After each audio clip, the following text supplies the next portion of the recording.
Muy buenas a todos, en este vídeo voy a intentar explicar de manera muy sencilla y muy rápida cómo funciona un detector de metales VLF, que significa Very Low Frequency. Son los que son capaces de distinguir entre tipos de metales y generalmente son los que mejor funcionan. Bueno, este tipo de detectores tienen siempre dos bobinas, una bobina transmisora y una bobina receptora. Se llaman TX y RX.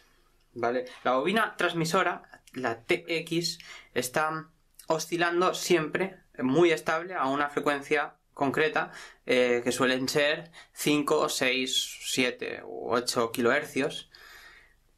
En este caso lo he utilizado de oscilador el Arduino a 6 kHz. Podéis ver aquí el sketch de Arduino y si lo veis curioso, os llama la atención, dejádmelo en los comentarios, ¿vale? Y eso, la bobina transmisora está oscilando estable a 6 kHz en este caso. Y el osciloscopio lo tengo conectado a la bobina receptora y como podéis ver, se está induciendo una corriente. Cuando se cruzan las bobinas se induce una corriente y cuando se cruzan más hay un punto en que no se induce y luego se vuelve a inducir una corriente. Este punto está ahí en equilibrio. Esto es el equilibrio inductivo, que es por lo que funcionan estos detectores, y ahora os explicaré más detalladamente. Primeramente, la corriente, la frecuencia que se utiliza no es una frecuencia alterna. No es una corriente alterna, que no va de más 5 a menos 5. Es una corriente pulsante, que va de 0 a 5, con un ancho de pulso del 50%. Entonces, siempre va en la misma dirección. Siempre positivo, siempre en la misma dirección. Entonces tenemos la bobina transmisora TX, bueno, esto me va a molestar. Siempre en la misma dirección, pongámosle en esta, por poner un ejemplo. Cuando acercamos la bobina receptora, aquí se va a encontrar que es esta la dirección y se va a inducir una corriente en esta dirección, en la misma. Porque este cable va a inducir en este otro. Entonces se va a inducir en la misma dirección la corriente.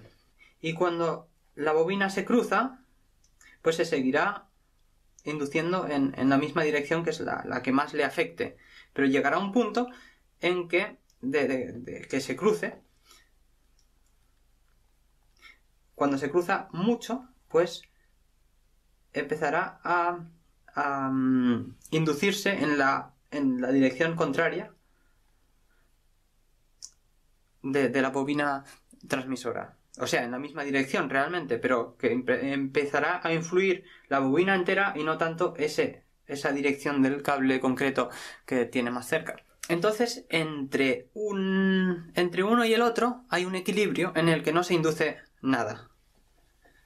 ¿Vale? Entonces tenemos las bobinas en equilibrio inductivo, en donde no se induce nada, y esa inducción, ese equilibrio inductivo, depende inductancia de las bobinas.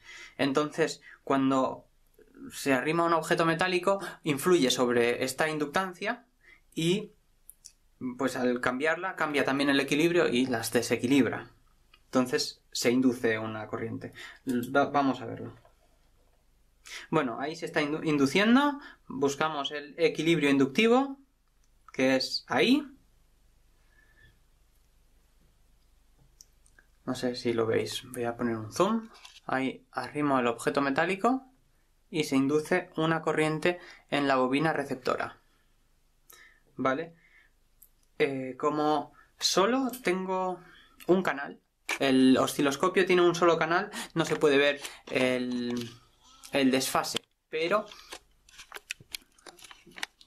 oye, si queréis regalarme un osciloscopio de 2 canales, yo estaría muy agradecido. Os explico cómo sería si tuviésemos un osciloscopio de 2 canales. De la bobina transmisora TX tendríamos una frecuencia...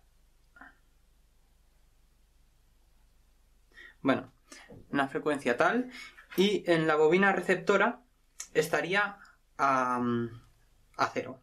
Entonces cuando se induce una corriente se induciría unos pulsos. Sí, por ejemplo, vemos ahí.